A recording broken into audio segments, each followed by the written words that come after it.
ये brilliant business idea तू तेरे को। एक काम कर, अपन ना हार्डवेयर की शॉप खोल ले। तू ना एक काम कर, MLM में जुड़ जा, लाइफ लॉन्ग पैसा आएगा तुम्हारी। ये सब हटा, मैं तेरे को बता रहा हूँ, फोटोग्राफर बन जा, बहुत कमाई, बहुत कमाई। इन्वेस्टमेंट कुछ भी। लोग एक ऐप प्लान करते हैं, जैसे जैसे डाउनलोड होता जाएगा अकाउंट में पैसा होता जाएगा। एक काम कर भाई, यूट्यूबर बन जा। यूट्यूबर, मेरे पास बेस्ट बिजनेस आइडिया, तू ये कर ले, तू फलाना कर ले, तू ये बन जा, तू वो चालू कर, तू ऐसा कर ले। मेरे भाई, आप जब किसी से पूछने जाओगे ना कि मुझे कौन सा बिजनेस करना चाहिए, मैं कुछ स्टार्टअप की सोच रहा हूँ, इसी तरह के बहुत सारे आइडियाज़ आपको मिलेंगे। लेकिन आपको क्या ध्यान रखना है कि कोई भी स्टार्टअप करने से पहले 5 बातें, ये 5 बातें आपको याद रखनी है। पहली, सबसे पहले तो आपको ये देखना है कि अगर आप जिस काम में उतर रहे हैं उस काम को करने में आपको मज़ा आ रहा है कि नहीं। ठीक है। सेकेंड थिंग, आपको क्या सोचना है कि अगर मैं ये प्रोडक्ट की सर्विसेज दे रहा हूँ तो इससे समाज का क्या फ़ायदा होगा, क्योंकि समाज ही तो आपका कस्टमर है। उनसे हट के कोई है क्या कस्टमर? वही तो पैसे देने वाले हैं, राइट। तो डायरेक्टली और इनडायरेक्टली आपको ये देखना है कि आपकी सर्विस से समाज को क्या फ़ायदा हो रहा है।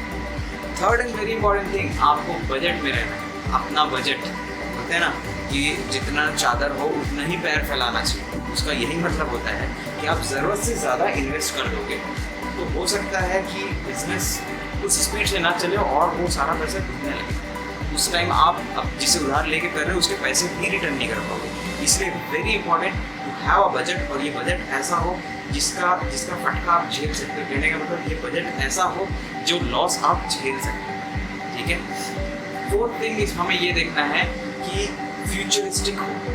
फ्यूचरिस्टिक से मेरा मतलब है ऐसा नहीं कि आज चल रहा है लेकिन कल बंद हो जाएगा। जैसे जेरोक्स, फोटोकॉपी मशीन्स, स्टेशनरी की दुकान। ठीक है, आज सब बच्चे खरीद रहे हैं, पर आप खुद ही सोचो जब फ्यूचर में सारी एजुकेशन ऑनलाइन हो जाएगी, जब लोग ऐप से पढ़ाई करना स्टार्ट करेंगे, उस टाइम पे इनकी क्या ज़रूरत होगी? कौन जेरोक्स कराएगा? मेरे ख्याल से बुक्स की भी सेल थोड़ी डाउन हो जाएगी। I am not putting down any business कि आपको ये बिजनेस छोड़ देना चाहिए, नहीं करना चाहिए। डेफिनेटली आप करो, लेकिन आप जो सिचुएशन है, जो मार्केट है, उसको अडेप्ट करते हुए आगे, right. Fifth and final point ये होना चाहिए कि आप ऐसा काम करो, ऐसा प्रोडक्ट चुनो जिससे लोग आपको ट्रस्ट कर सकें, राइट। अगर आप पे लोग ट्रस्ट करेंगे तभी वो परचेस करेंगे। मैगी हम आँख बंद करके क्यों खरीद लेते हैं? कोई और नया नूडल आता है, ABC नूडल, XY नूडल, वो क्यों नहीं खरीदते हैं? क्योंकि हमें पता है मैगी के अंदर ये टेस्ट मिलेगा ना। अब आइडियाज़ तो आप बहुत सारे सोच रहे होंगे, आई नो, और मैं आपकी थोड़ी सी हेल्प ये करने आया हूँ कि जो भी स्टार्टअप आप करना चाह रहे हैं उसमें आप कुछ गलतियाँ ना कर पाएँ, वो मैं आपको बताऊँ। मेरे हिसाब से जो आपका स्टार्टअप प्लान होगा, जो भी आइडिया होगा, उसको आप इस तरह से प्लान करें। ये पॉइंटर्स रखें। फर्स्ट एंड फॉरमोस्ट थिंग, जो भी आप आइडिया कर रहे हैं वो आपके एरिया में लिमिटेड न रहे, वो अक्रॉस नेशन चले। इनफैक्ट अगर आउटसाइड वर्ल्ड, खैर वो बाद में सोचेंगे, बट सिर्फ आपकी सिटी तक के वो लिमिटेड नहीं रहना चाहिए। आसपास के सिटीज़, स्टेट्स, वहाँ पर भी ये सर्विस जा सके। ये ऐसा कुछ आपको काम करना है। सेकंड, जो भी आप करेंगे डिजिटली उसको ले जाना ज़रूरी है। मतलब आप फिजिकल भी रहें और डिजिटल भी रहें। ऐसा कोई काम शुरू ना करें जो किसी एक मीडिया का मोहताज रहे। फॉर एग्जांपल सिर्फ फिजिकल, अगर आपकी दुकान पे चल के कोई नहीं आया तो आप प्रोडक्ट्स सर्विसेज नहीं दे सकते, राइट। तो ऐसा कोई स्टार्टअप मत कीजिए, दोनों होना चाहिए। आपको बहुत अच्छे से सर्वे करना पड़ेगा कि मैं अपने रॉ मटेरियल कहाँ से खरीदूँ, ताकि आप कम से कम कॉस्ट में ज़्यादा से ज़्यादा मार्जिन में प्रोडक्ट बेच सकें, राइट। इनिशियल डेज में आपको डिस्काउंट देना पड़ सकता है, लेकिन कितना डिस्काउंट दोगे, कितने दिन तक डिस्काउंट दोगे, राइट। हमेशा डिस्काउंट नहीं दे सकते। कुछ ऐसा प्रोडक्ट चूज़ करो जिसमें आपको डिस्काउंट नहीं देना पड़े, जिसकी सर्विसेज की आपकी राइट वैल्यू आपको मिल सके, राइट। अब आप सोच रहे होंगे ये तो बहुत डिफिकल्ट हो गया, ऐसा कैसा हम लेके आएँ? नहीं, मैं आपको बताता हूँ। आप फ्रेंचाइजी में बिजनेस स्टार्ट कर सकते हो। किसी भी चीज़ की फ्रेंचाइजी ले लो। फ्रेंचाइजी के साथ आपको क्या है, मार्केटिंग सपोर्ट मिल जाता है, फर्स्ट थिंग। सेकंड, आपको मिल जाता है एक भरोसा, क्योंकि वो ट्राइड एंड टेस्टेड फ्रेंचाइजी, वो चल रही है कहीं पर, लोग उसको खरीद रहे हैं, लोग उसमें पैसे डाल रहे हैं। तो डेफिनेटली आपके आसपास के जो लोग हैं, जब आप स्टार्ट करोगे तो उसमें वो पैसे जाएंगे। थर्ड थिंग इसमें है कि वैल्यू एडिशन, है ना। वैल्यू एडिशन के बारे में आपको सोचना नहीं पड़ेगा। क्यों? फ्रेंचाइजी आपने ले ली तो अब आपको पता है कि भाई वो काम कर रहा है लोगों को, अच्छा। लेकिन प्रॉब्लम क्या है? ऐसा रहता तो हर कोई फ्रेंचाइजी ही लेते।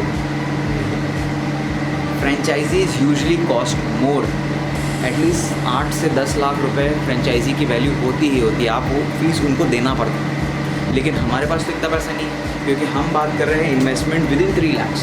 अच्छा, ये भी मैं आपको बता दूं, मैं सेट कर दे रहा हूँ एक टारगेट कि 4 से 5 लाख, उतना भी नहीं, 2 से 3 लाख में आपको स्टार्टअप करना है।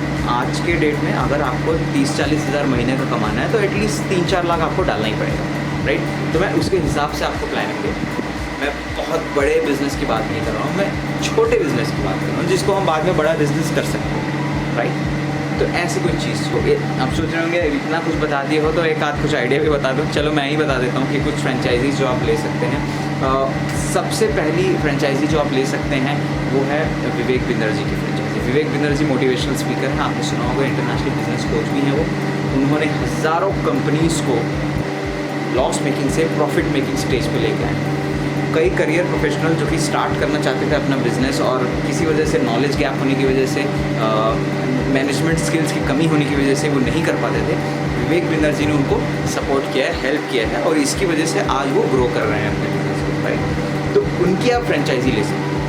मुझे बहुत अच्छे लगी इनकी अपॉर्चुनिटी, क्योंकि इसके अंदर आपको विवेक बिंदर जी का फेस मिल जाता है तो आपको ट्रस्ट आ गया। इसके अंदर आपको बिलियनियर प्रोफेसर्स मिल जाते हैं। इसका मतलब ये कि ना सिर्फ विवेक बिंदर अकेले और आप, बट बहुत सारे बिलियनियर्स, लखपति लोग जो इंडिया को चला रहे हैं, उनका रब ऑफ इफेक्ट मिल जाता है। रब ऑफ इफेक्ट क्या होता है, बोलते हैं ना, लोकल ट्रेन में बॉम्बे की स्टोरी मेरे को याद आती है। जब आप लोकल ट्रेन में चढ़ रहे होते हैं, आपको चढ़ना नहीं पड़ता, आप बस खड़े हो जाओ भीड़ के बीच में, अपने आप चढ़ लेते हो आप। और फिर जहाँ आपको स्टेशन में उतरना है, दरवाजे के पास खड़े जाओ, अपने आप उतर जाओगे। इसको बोलते हैं रब ऑफ इफेक्ट का एग्जाम्पल, ठीक है। तो विवेक बिंदर जी और कई लखपति बिजनेसमैन जो आपको इस कोर्स में पढ़ाते हैं, इनका रब ऑफ इफेक्ट जब आपको लग जाता है तो आपका प्रोडक्ट अपने आप बिकना चालू हो जाता है। आपका प्रोडक्ट, मेरा मतलब है, जब आप फ्रेंचाइजी ले लेते हैं तो ये विवेक बिंद्रा जी के सारे प्रोडक्ट्स आपके प्रोडक्ट हैं।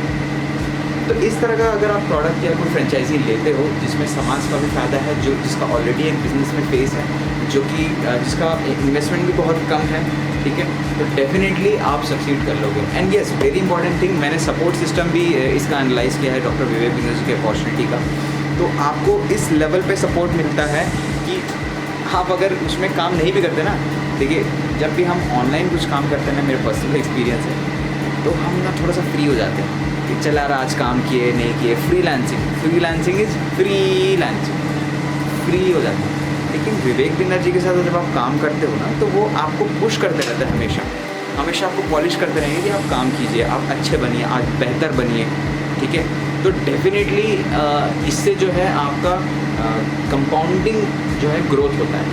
कंपाउंडिंग ग्रोथ का मतलब ये है कि हर दिन आप इम्प्रूव करते हो और एक साल बाद आप देखोगे कि आप एक अलग ही पर्सनालिटी बन चुके हैं। ऑल टुगेदर सारी स्किल्स मिला करके आप बहुत अच्छे लेवल पे आ गए।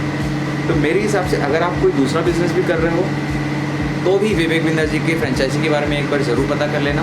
क्यों?